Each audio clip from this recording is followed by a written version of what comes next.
Díoghaibh go léir cóide agus tá fáilte ród. Welcome to my story with me, Mary Honan, on Lyra Media. And today my lovely guest it's very complicated. Elizabeth Young Collins is her name, but her stage name, she goes by Elizabeth Young. I have a thespian on the program today, another thespian to add to the other lists. Hello, Elizabeth, all the way there in Indiana. Hello. It's a pleasure to be here and a privilege. It's an absolute privilege and pleasure for me too. But I was saying off camera, Michael Jackson country, um, Indiana.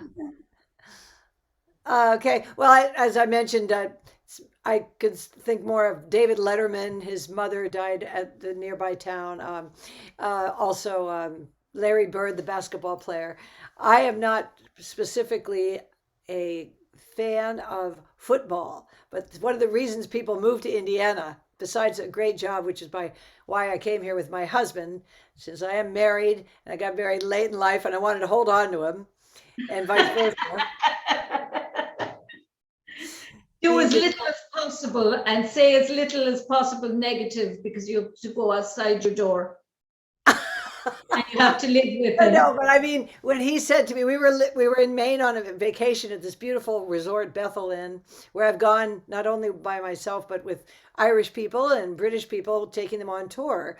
This is another career I took on, plus the singing. And anyway, my husband, we're in Bethel Inn, Maine, and he says, "How would you like to move to Indiana?" All I had remembered from Indiana was that it was a flat land. And I remember driving through it when I was younger. So I was not thrilled at the possibility, but I knew that it was time for him to have his dream because I've been living my dream doing what I love for over 20 years as a singer, professional singer. And after I get married to him, then 3 years into that, he's asked me if I could do something to supplement.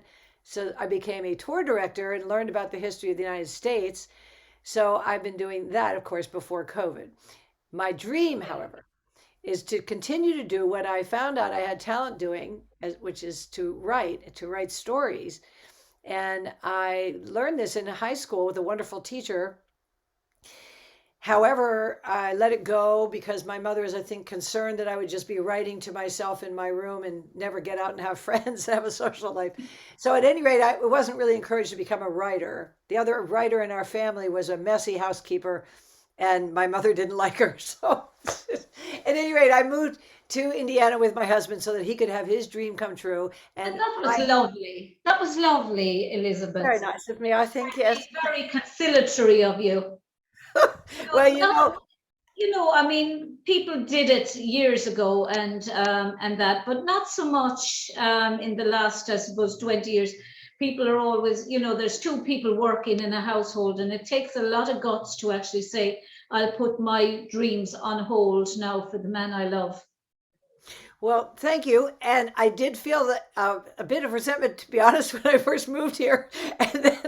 And then someone said, "Well, if you want to go to like be with other artsy fartsy people, go to Indianapolis." So I went to Indianapolis and volunteered. The point is, I started writing because I realized I could write my own one woman show, which I always wanted to do. So Yeah. I I left the work that I had busily been doing in Boston and then Braintree, where we lived, and moved to Indiana.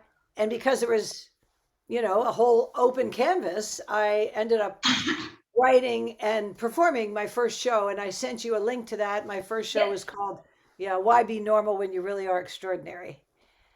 Oh, that is a fantastic, but aren't we a particular breed of people, us arty farty people? They're as you call them, and quite rightly so. We don't.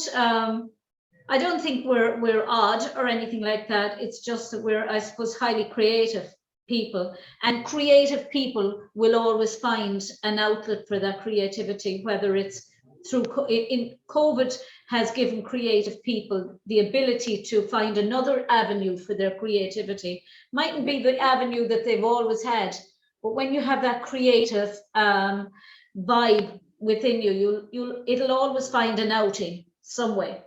Yeah. You find Yes. that being a creative person has helped you to get through COVID. That and music, singing. And that's the I creative. was, yeah, absolutely. Yeah. Well, that's true. But I mean, having music, being exposed to music when I was young, growing up, we used to sing in the car. My mother had a lovely voice. My uncle Ezra used to sing on the radio in Boston from the Brimmer Street Episcopalian Church. So music was something really important. And my father even sang, I didn't realize this till much later after he died. He sang in a glee club, I guess, at his private school. So, yes, my story is basically I grew up with two remarkable parents, and they had five children. And Gordon Parks, one of the biggest historians for Black American history, also worked for Time Life magazine. Gordon Parks came to Pennsdale, Pennsylvania before I was born and took photographs of my father helping my brothers build a car out of aluminum from scratch, my mother baking her famous oatmeal bread, my brothers playing with their little toes on the bunk bed in the house that my father designed and built. And I was not born yet. So I wasn't born until like 4 or 5 years later. And I said to my mother, why didn't you wait for me to be born? But they got into Time Life magazine. Gordon Parks came to Pennsdale and photographed one of the big baby boomer families in America. And so I was born into what was already a famous family, if you will. My mother would show me these pictures of these the magazine clippings, and so I looked up to and adored my parents. And my father was a bomber pilot in World War II, Yeah. and he fought, of course, against the Nazis. Nice. So just fast forward 1986, I moved to Boston, and my mother said to me, the story in the family was I was too smart for my own good. And I think in those days, in the 50s and 60s, well, this is some of the things I was told. I hope you marry somebody smarter than you. You're too smart for your own good. Let him win. Let him win in tennis. Their egos can't take it if you don't let them win. Things like that. So, and of course, I could never let anybody win if I try. I'd have to. I'm very competitive, right. and I'm even competitive with myself, and it really aggravates me. I've always been involved, I suppose, in Irish dance competitions, and anything I do, I have to have an end result. And I have to reach that result. And if I fall short, I get really annoyed with myself. So I think I'd be, if I was playing tennis with somebody, it would kill me to let them win. Well, I didn't ever follow her advice. As a result, I didn't get married till much later in life. Well, that's probably why I'm not married. Well, anyway, the only reason I'm doing what I love is I had to learn to marry myself first. So, but it was just, the point is that there's this accommodating, comedy. So part of I'm writing now my fifth play, Mary, and I want to say Dr. Honan because Call me Mary. Okay. So it's very exciting, and it's a story, the play that I'm writing now, and that is remarkable. The point is, I moved to Indiana. It seems like it was a sacrifice for my husband, but he had always had, I wasn't always paying very much towards our mortgage in our house. So he has been very supportive of my dream. So that's why we moved here. And now I started doing what I really love, which is, as well as singing, of course, which is to write. So I wrote my first show called Why Be Normal When You Really Are Extraordinary.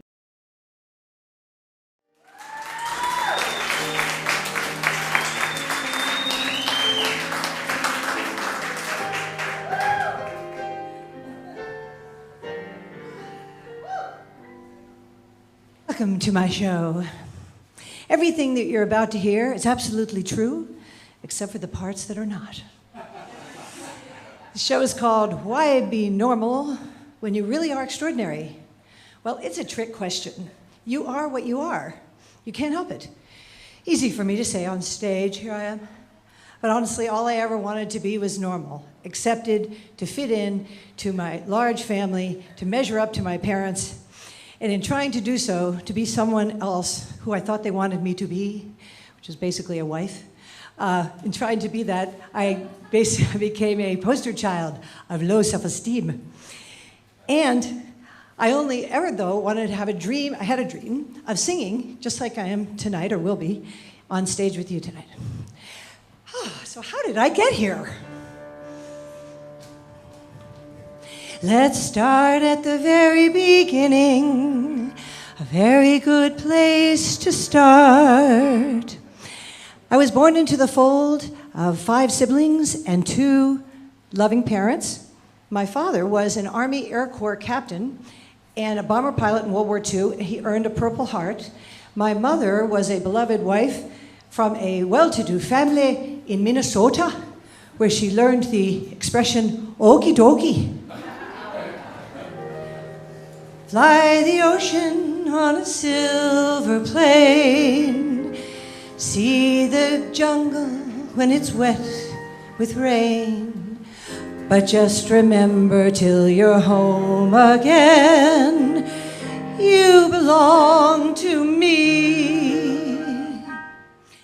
And that was a story about how I was constantly measuring myself, not so much up against myself, but against my parents, thinking my father he went to MIT, one of the most prestigious, difficult colleges to get into. He was a bomber pilot in World War II. My mother came from a fine family in Minnesota, and they were barons. I was going to say robbing banks. I was going to say robber barons, but they were captains. I was going to say robbing banks. They do. Not that I know of, although my grandfather said there may have been some of that. But tell me, Elizabeth, where's your husband is obviously Irish American, Right. and So his great grandmother came over apparently through Ellis Island, and he was trying to find her. We went to New York in July and went over to Ellis Island to find her information. So yes. So when we went to Ireland, which was some time ago now, we ended up catching. It seemed like everybody we met was related to the Collins clan. So, well, it's a pretty common name in Ireland. If you, as they say, if you spit, you'd hit a Collins somewhere. and we went to Michael Collins Museum. Yeah. So my joke is, my mother said to me one time, because she had 7 of us children, and so she came up to me, I was about 10 years old, and she said, if anybody ever asks you if you're Catholic, you just tell them you're the next best thing. I said, what's that, Mom? Episcopalian. So you were brought up Episcopalian. I was. But, I was interested to know that, because young is I was trying to work out the young part of your name. Your father's people were obviously young. Your mother's side were Merrill. Was it? Pardon? Merrill. Merrill. Merrill, like Merrill Lynch. Yeah. Where was the connection with the Holocaust on your aunt's side? Yeah, thank you. All right. Right. Very good point. So I moved in 1986 to Boston. And my mother said, and I'm back to where I was, she said, I'm glad you're moving to Boston. Your Aunt Eve lives there, and she's an intellectual, and she will understand you. So I moved to Boston, and she was a widower. My Uncle Ezra had died. She married my Uncle Ezra, a white Anglo-Saxon Protestant, lived in Beacon Hill. So here she is, a Holocaust survivor, has come to the United States. Her first husband she married and died. He died. He was part of the Occidental Petroleum dynasty, but he died of some kind of heart disease. So she moved to Boston, and she met my Uncle Ezra, who married her at age 50. So Ezra was 50 years old. He marries Eve, who's very sophisticated and beautiful and thin. My mother is very jealous about. Oh, she's thin as she's. What did she say? She's as skinny as all get out, or something like that. Anyway, my Uncle Ezra married Eve at age 50. So my mother and I, we're in the kitchen in Pennsylvania, Boston, we're in Pennsylvania. My mother whispers, maybe he's not gay. No, I think You thought your uncle was gay. and marrying Well, your he had a very wonderful partner, friend, whose name was King Price, who these people have all passed away. But at any rate, yeah, but my Uncle Ezra was one of the presidents of the Hood Milk Company, which is a big, Hood Milk Company in Boston, Massachusetts, in New England. So I believe at that time he probably was not, did not feel comfortable coming out in those days, especially as he was in a prominent position in Boston society. And he had sad, gone. sad, really. But he had a happy marriage anyway to Well, Eve. they were very good friends. She loved him very much. She told me stories about how he was so busy working. She would go to his office. One time she made an appointment with a different name. So, the secretary calls her in and to my Uncle Ezra, her husband. And Ezra looks at her and says, Eve, what are you doing here? She said, I had to make an appointment. Otherwise, I would never get to see you.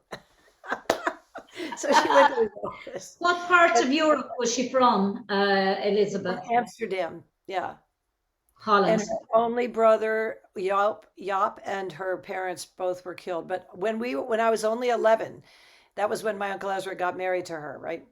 I was only 11, and we came to Boston, and my Uncle Ezra said, don't ever ask her any questions about the Holocaust. And when I did so I came to Boston in 1986, had lots of wonderful talks with her, and she did say, when I gave her a happy Hanukkah card one time, she opened it up very slowly, and I should go get my glasses and show you what she said. She peered over her glasses and said, you know, you are the only member of the family to acknowledge that I am Jewish. Then she slowly closed the card and put it away. And now I think it was her way of she was glad maybe that I acknowledged it. Yeah. She lived in, Beacon Hill.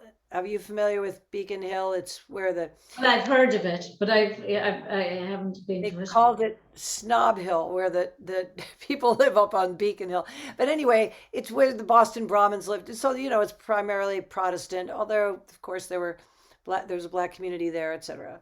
So, when people were singled out, well, you know more than I do about that, but I certainly studied because I do go to the Holocaust Museum in DC with my student tour groups. Yeah, a lot of people changed their names when they went to the United States. They anglicized, I suppose, their names, or especially in show business and that, because they were afraid of being immediately recognized as being Jewish, and therefore under some form of threat, if you like, or they still weren't used to the idea that they could live in a country without their Jewishness being something that was to be feared, because I mean, it was they were just terrible times. And I know your aunt suffered greatly from post-traumatic stress, which manifested itself in the fact that she suffered survivor guilt. Yes, right. So thank you for bringing that. To psychiatry or to go to a psychologist in order to get a man. That song, I need a man to make me happy. I really needed to get myself. I needed to figure out what was going on. See, my parents were remarkable people. They were beautiful, generous, kind, loving, and they did have a disease, which I'll just tell you this. My mother said before she died, I'm sorry, I never realized how much my drinking hurt my children. And we all sat in the front pew of the church that day, my sister Janny, my sister May, and myself, and my mother, and we were all crying. I don't think we knew why we were crying, but I guess we were asking for forgiveness. But at any rate, I had talked to them about how I felt about their drinking. So they were what they call high functioning alcoholics. And I didn't realize it until I went to therapy. And the only reason I went to therapy is that my Aunt Eve had sort of taken me under her wing. I'm now in Boston. My parents are off traveling and partying, and they've retired, but they were really not available. So she would spend a lot of time talking to me and listening to me of bad choices in men. So she said to me, I think maybe you should go to in her beautiful French Dutch accent. Because she also étudié le français, and that was my major, by the way, in French. So Yes. my favorite language in the world. Oh, it's so beautiful. Yes. So she said to me, you know, I think you should go to therapy. I go there for my survivor guilt. And because of that, because I admired her and I didn't want to think there was anything wrong with me, but I did know that I was still single at 35 and had no idea how people got into relationships. What I really needed to do was to get in a relationship with myself and stop beating myself up for things that I had done, like left private school to go home. My parents were very upset about that, about me coming home, and I was just missing my home. And so there's a lot of stuff that happened that I did talk to them about before they died. And my mother hence said that. So you were able to reconcile all of that with them before they passed on. Yeah, and they, they were human beings. But my father, I'm sure, was changed in World War II because as a bomber pilot, he saw his friends die, and so, yeah, I just, had to be to the point where this basically my play, the fifth play that I'm writing is a story of redemption, how we are all redeemable, no matter how many mistakes we make, or because I was really spiritually lost before I went to therapy and then went to programs for friends and families of alcoholics, 12-step programs. Do you think, listening to you there a minute ago, do you think that Eva in some way found a kindred spirit in you?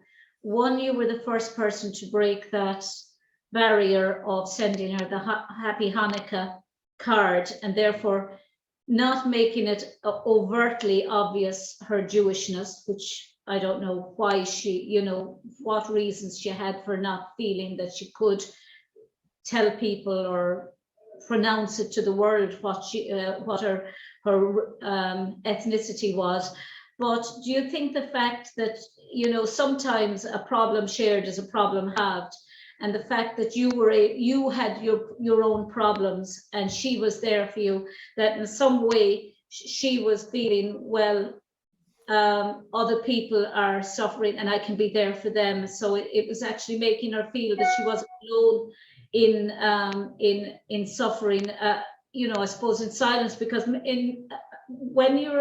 I presume when you're the child of alcoholic parents, however functioning they are, there's a lot of secrecy among your friends. So you and Eva had that in common, this secrecy. Yeah, that's interesting. That's a really perceptive point. Yes. And also she, I think, kind of was taking me on as being her adopted daughter in a way. So I'll just give you, I think this is kind of funny. There's a book years ago written, very famous bestseller book, right, called I'm Okay, You're Okay. You're probably familiar. Well, one time when my mother was struggling trying to figure out what to do with her gifted child, and they sent me away a lot. They sent me to France to live with a French family, which was wonderful. They sent me to private school, which was okay the first year. Second year I got homesick. Anyway, the point is that it has been presumed by therapists that she just didn't know what to do with this very smart child. I think she was afraid that bright, pretty women didn't necessarily get very far, especially ones who wanted to be an actress. I think she was afraid I'd end up in some brothel in New York City or something, because I always wanted. So she sent you to France. So she sent me to France. No, that was much younger. But what I'm trying to say is that she said, thank God you live in Boston now. Okay, so I'm now with Eve, and Eve really did understand. So, but here's something I wanted to tell you. She also felt like, I think, that she wanted to be my mother in a way, because she pointed out that my parents never visited me when I was up in Massachusetts at private school. So she would say these things that were a little bit hurtful, right? I really didn't want to be reminded that. But she said, but Ezra and I, we came to see you. It's like, okay, they lived in Boston anyway. So one time she said I just want to start with this story about the I'm okay, you're okay. My mother, is going through menopause and having her child 6 and 7 living at home, I think to her dismay, thinking that they would be off at private school, and where, her other friends had sent their well-educated. My father's very successful. He was a millionaire with his chemical air filter company. And wonderful member of the society, etc. So everybody was looking good, and Anyway, so they sent me away. The point is that, so when I came back, my sister came back as well. They sent her to Switzerland.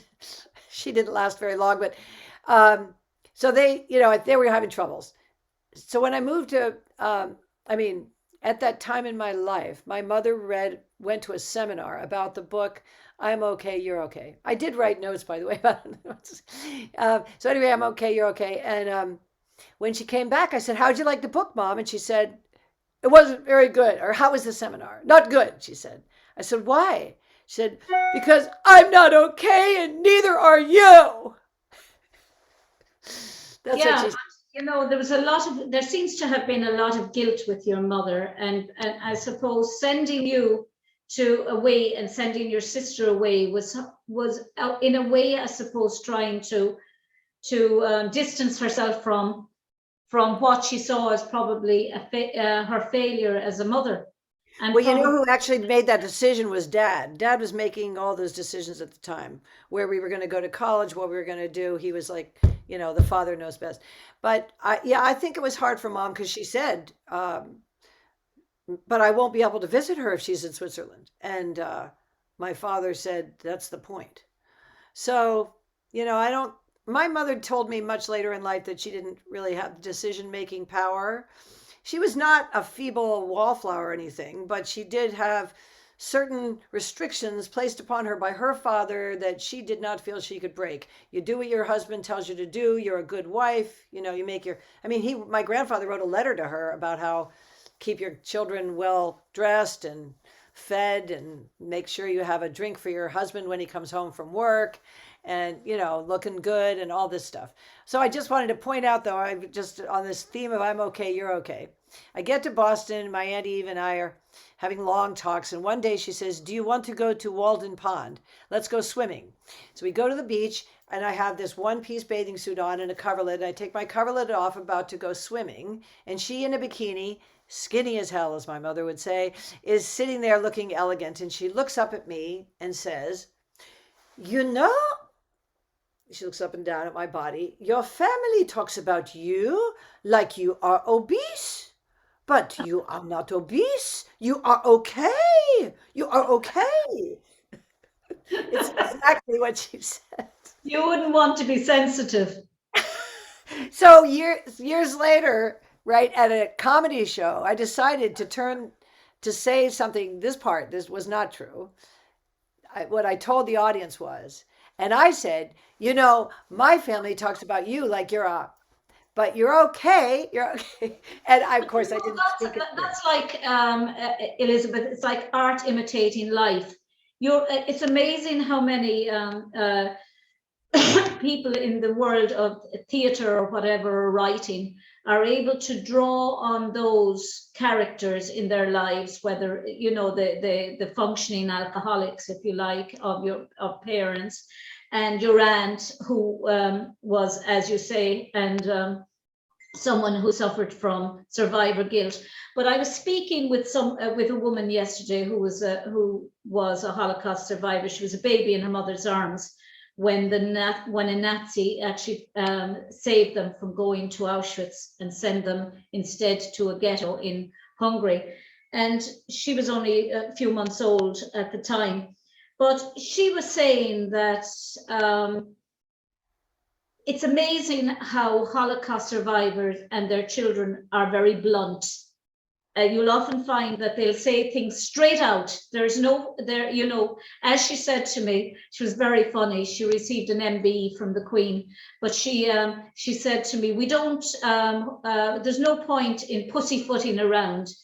Just get to the point and say it. And we had a good laugh about it, because the idea, I've met several and I've spoken to many, and the one thing they all have in common is this absolute honesty. This straightforwardness that, when they say something, that their life is too short to waste with decorating it. Yeah. Just say it as it happened. Exactly.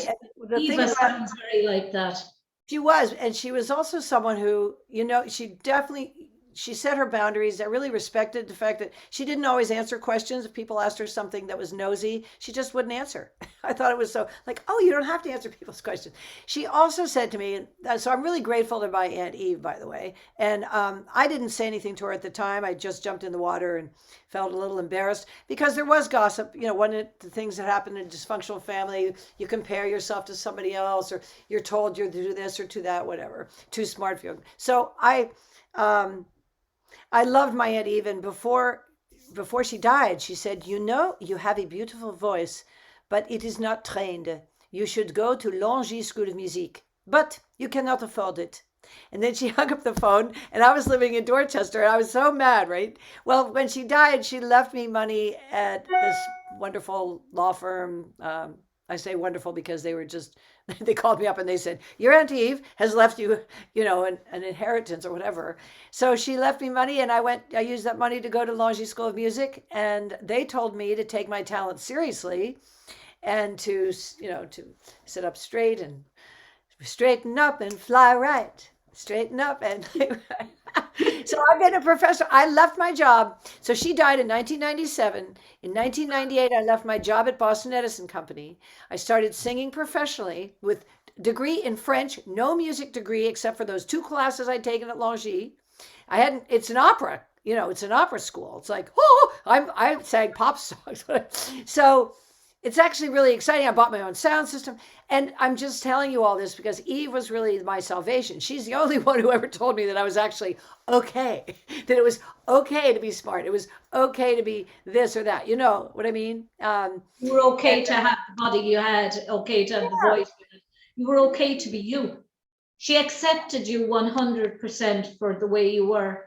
And we can all only hope to find somebody in our lives that will accept us 100% for the way we are. Yeah. One person in life that actually accepts you as you are. But I reckon she saw a lot in you that kind of mirrored her own life. Certainly when she came both to were America. isolated in a way. We were isolated, right? She lost her family, and I did too, in a way. My mother. And I loved her. I was always wishing she would pay attention, spend some time with me, and my mother. I knew I would watch. As a child, you look and you see that they're overwhelmed. They don't know what to do with us, as children. But one of the things my mother did say was that you're going to go far. She didn't say where I was going to go or how I was going to get there. What mode of transport you were going to use.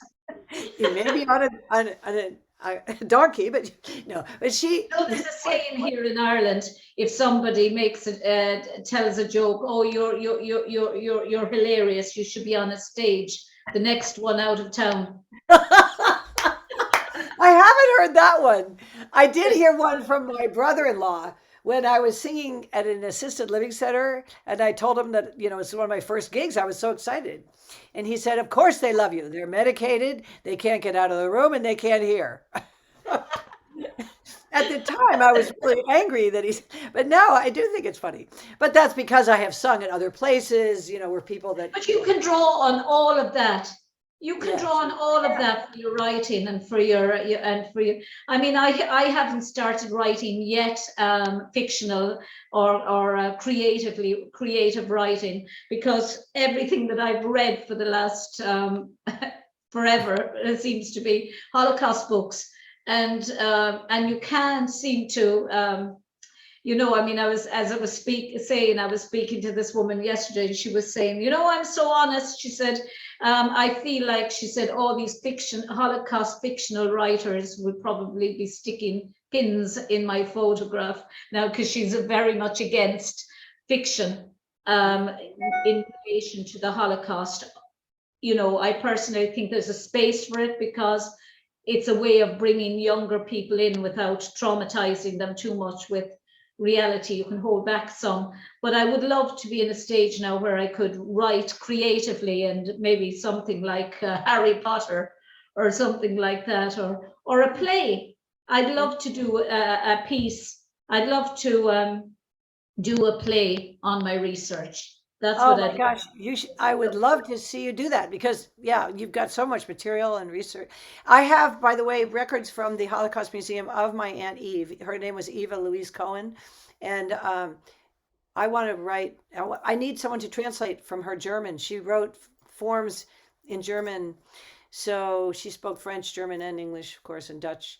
And So she was pretty amazing. But yeah, but she also was kind of shut down emotionally. One of the things that happened one time, I was late to arrive at her flat, the fifth floor of the Beacon Hill, a lovely brownstone, which when it was sold for millions and millions of dollars.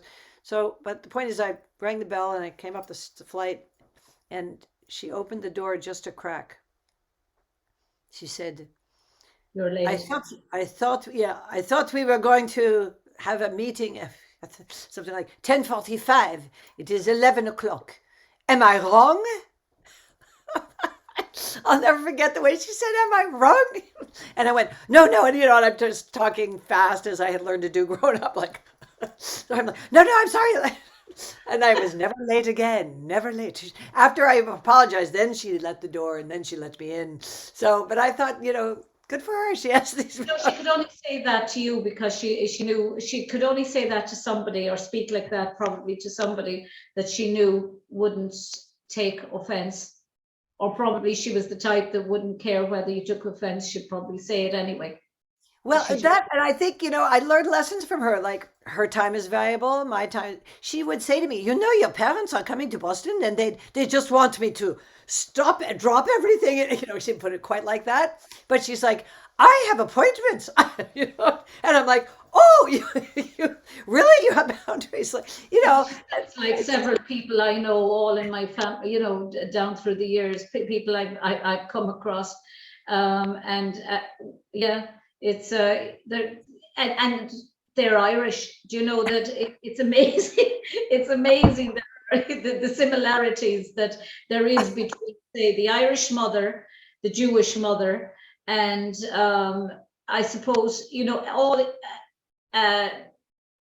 ethnic people, also small people from, I suppose, here in Ireland we suffered through the famine. Oh, and no. and then of course the Holocaust for Jewish people, and I don't know what it is, whether it's the Italian mother, the Jewish mother, and the Irish mother.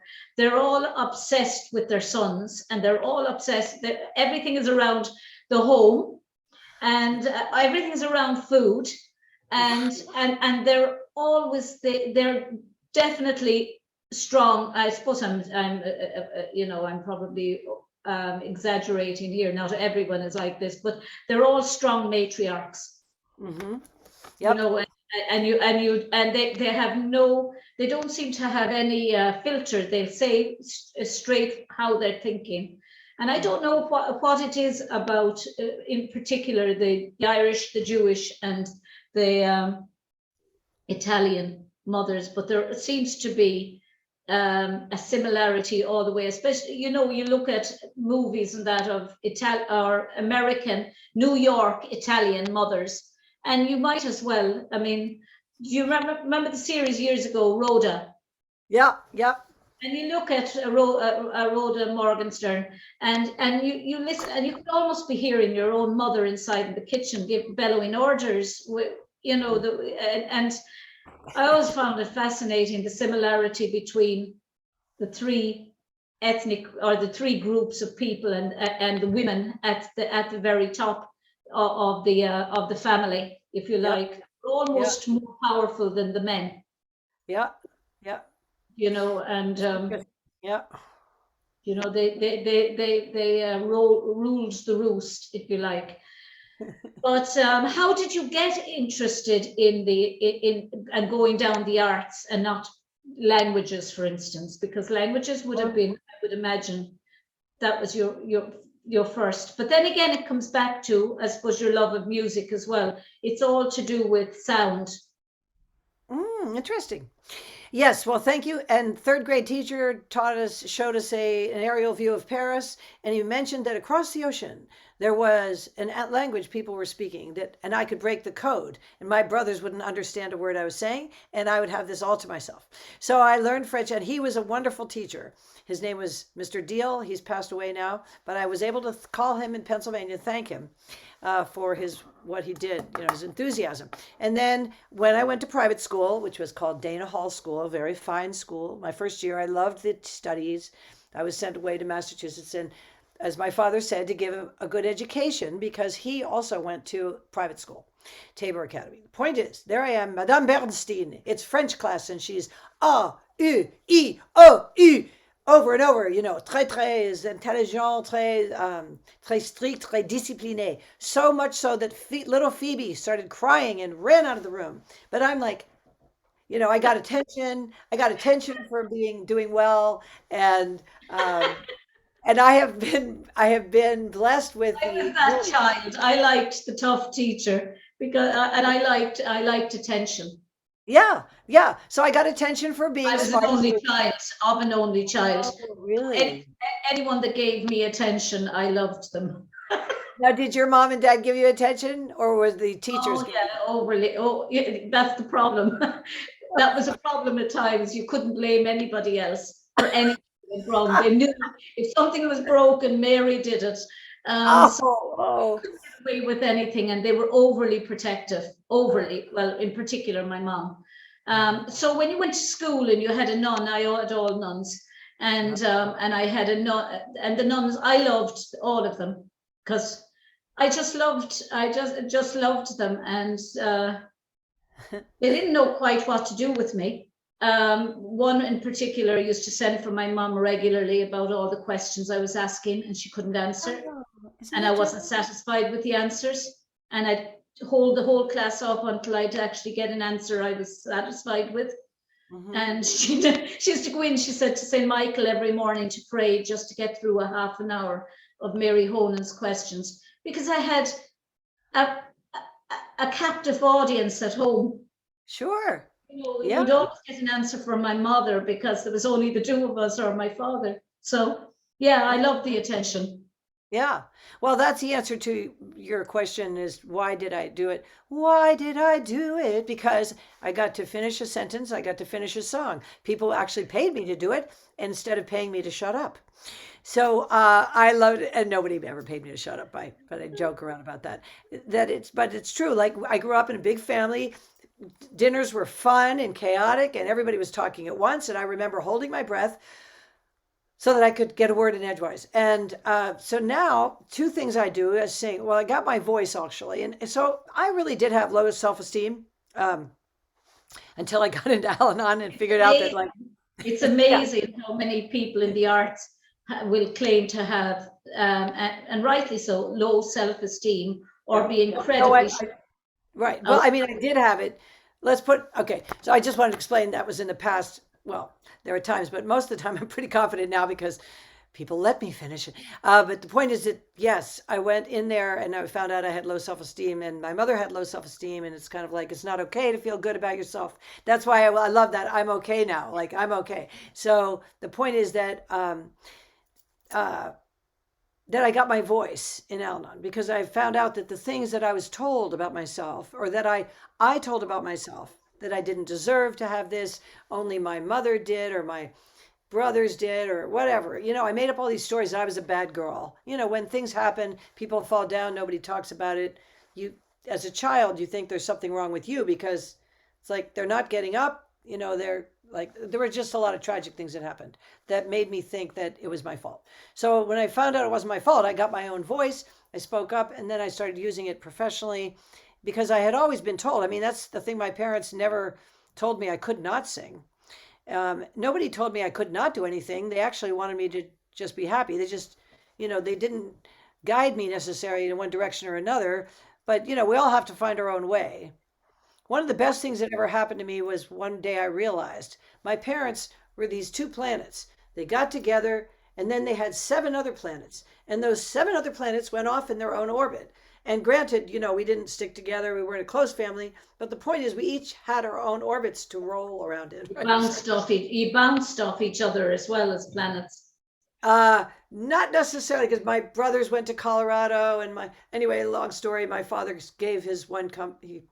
My one brother is the one who has the company, nobody else involved with my father's company. Anyway, sort of like a divide and Strange conquer. the way people, strange the way we were only talking about that the other day, I and a friend, about the way parents write their wills and leave almost singularly to one person.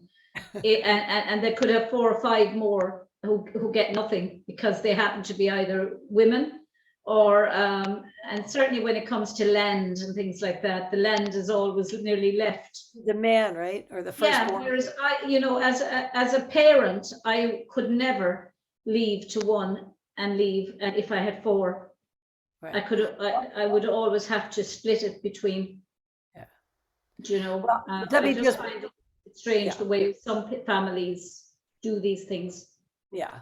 Well, okay. So, people want what they want when they want it. My father had this baby of his and he was going to sell it. And my one brother, apparently, the only one apparently said, if you're going to sell it, why don't I buy it from you? And so dad said to me, I have a son who's a captain of industry. Anyway, so he sold it to John. And I guess, Oh, he sold it.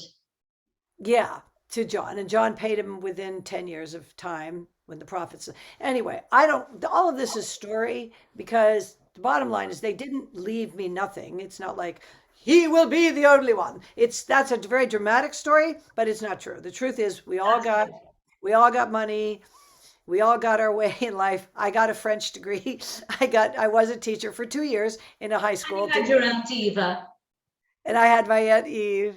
Many, many things that were given to me, exposure to, athletics and stuff like that. So I'm, Do you think that, I suppose, through French and through your singing and through your stage work, that in some senses they became your voice?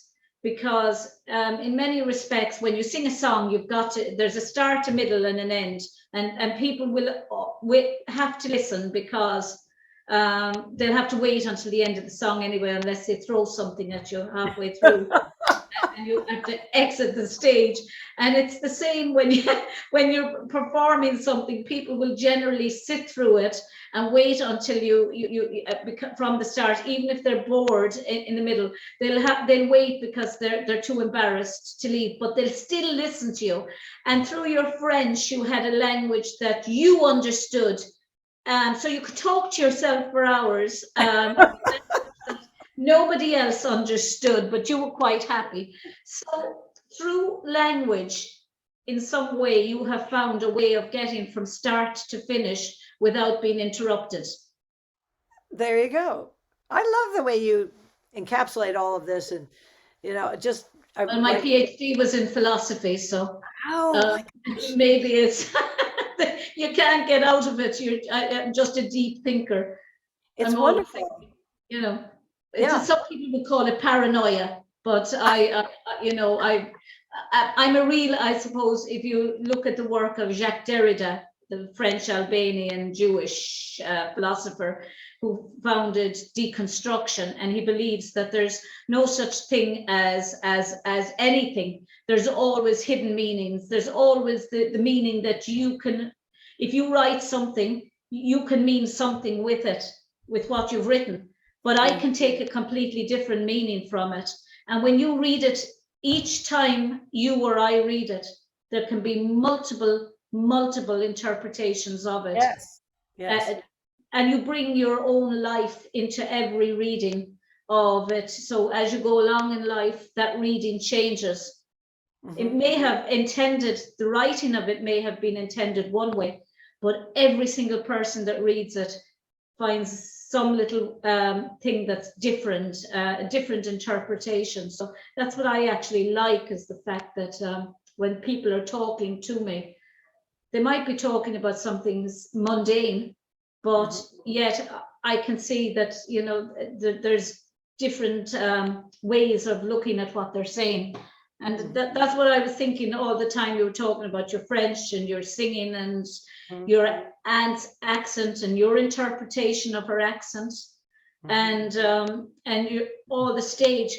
It's all language that has given you the ability to actually start come to the end of something without people interrupting you. Yeah, it's also like my play is a story of redemption where I I really was spiritually lost for many years, and my heart was kind of frozen. And I opened up, as I began to process some of the things that happened, and go over the stories that I told myself. So it's it is a wonderful opportunity to create meaning out of life when a different kind of meaning, rewrite the story, or as they say, it's never too late to have a happy childhood. And it's not that I had a miserable childhood. Once I had a miserable youth. It's not true. But somewhere in my youth or miserable life, of course, that's very dramatic. I must have done something good.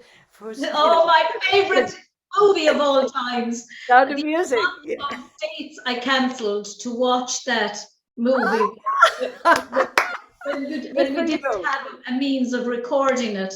I'd just ring up and say, "Can we do it tomorrow? Can we go tomorrow?" Because The Sound of Music. I love it. Yeah, it's a great I was movie. going to marry Christopher Plummer, Captain Von Trapp. I was 13, and then I was all from the age of 13 onwards. It was The Sound of Music, The Sound of Music. I've never got through my love. I have to send you my full show, the whole show, Why Be Normal, because I only have a clip on the YouTube, but I have a Patreon page. The whole show is there because in there I weave songs from and my father was a captain of the Army Air Corps, and he did have 7 children. And until I wrote my play, I didn't even realize, like, he wasn't, and of course that song, a captain and 7 children, what's so fearsome about that? Well, I was in the family, and it was sometimes fearsome because Dad would say, we're not discussing this, and we'd be like, oh, okay, and so it was also exciting and wonderful, and we went on adventures, and we went skiing and sailing and swimming, and so it looked like a perfect family, and that's why I needed to get some help, and luckily my aunt Therapy.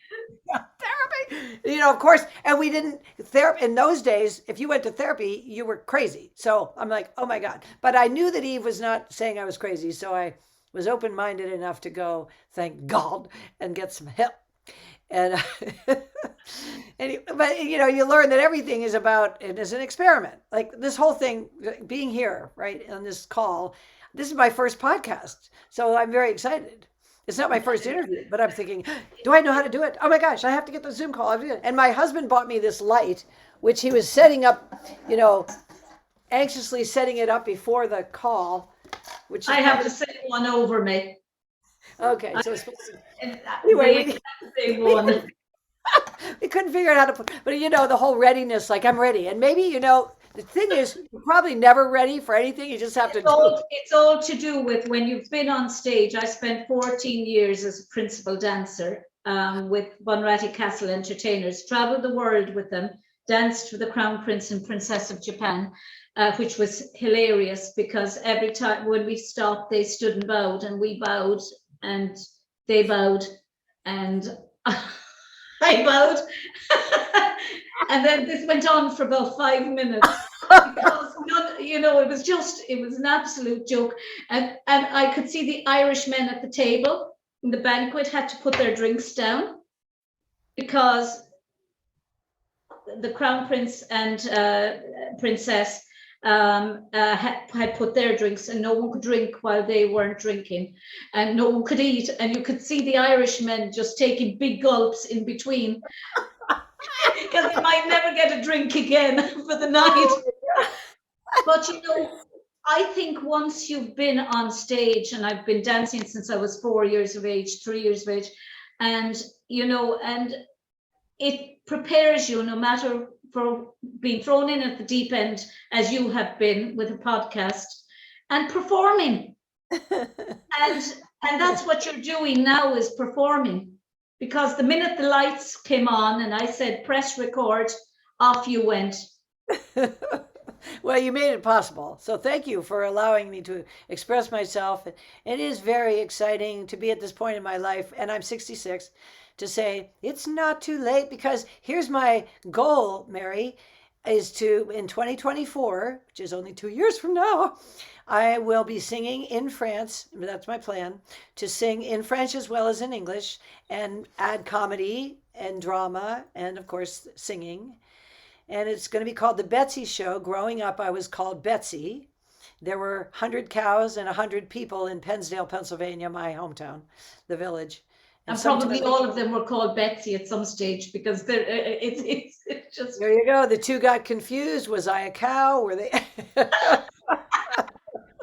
Well, Eve thought you weren't. She thought you were just fine. That's right. And Elizabeth means, which is why I've been Elizabeth for 21 years, even though my family wants me to go back to Betsy. But Elizabeth means consecrated by God. And the only reason I have that name is because some boss of mine, when I worked for the Department of Employment and Training in Massachusetts, she said, this was before I quit and became a singer, but she said, you people are, you're signing Elizabeth, and your Aunt Eve calls you up and says, Bitsy? She says, which are you? So I said, Elizabeth. I thought I'd get more respect if I was Elizabeth. So, but I love the name. It does mean more to me that I have come into Elizabeth, that God, my Aunt Eve told me to go to therapy. I went to therapy. I got help in 12-step programs, and God basically revisited me and let me know that he was actually a good, loving presence in my life. Right. And I did, pray and ask God for forgiveness. And I found out I was already forgiven, and went to the Sistine Chapel in Rome. After my mother died, I got to go to Rome to a singing workshop. Is there anything like it in the world apart from Notre Dame? Yeah. I just think the Sistine Chapel, I've just started putting up pictures in my house that I bought in the Sistine Chapel. They're A3, they're very large. They're about 2 feet tall, but I only got them framed this year for the first time. And I bought them in 2006 when I went with the art college to Rome, and just got them framed and painting the house. So the pictures are going up for the first time. But it was just an extraordinary experience walking into the Sistine. Mm-hmm. Yeah. Like, well, we're worthy of redemption. And that's what my play's about. Yeah. Well, Elizabeth, it's been an absolute extraordinary experience for me having you on. I feel like I say this to one or two people. I've said to one or two people, I feel like I've known you forever. Thank you so much. Well, and I wish you every success with everything you're doing, and with the Betsy Show in 2000. And what's the other one called? Why Be Normal When You Can Be Extraordinary? Well, I've actually done 5 shows, but this one is called The Betsy Show coming up. And then I did the Betsy Patsy, where I compared myself to the famous Patsy Cline. So that's the show that's been written and it has already been produced. So it lives on. Anyway, the point is, so 2024 is when I'm still writing the Betsy Show. I want to add more comedy and just being true to myself about the purpose of the show. I have people I'm working with who are amazing from a company called Distinctive Voices, and they're helping me write it. So I'm looking forward to getting a stage. I want basically probably I'll be putting the show on in stages, so to speak, the stage of Chicago, Boston, New York, Philadelphia, wherever, and then go to Paris. That's the plan. So it feels very, what is the word, audacious. My favorite place in the world, France. Well, so I want to get to know you more and want to find out how you started the podcast, but I realize the time is up, right? So I hope to talk to you some more. Well, we can. I can sign out, and we can talk after I've ended the show. Shindera Leshan Clor, that's the end of the show for today. Until the next time, Lacuna of Day. Walam tu galer chiacona sonus agus gro. I wish you peace, happiness, and love. Agus Gadesh Slán. Bye. Bye. Shalom. Shalom. Beautiful.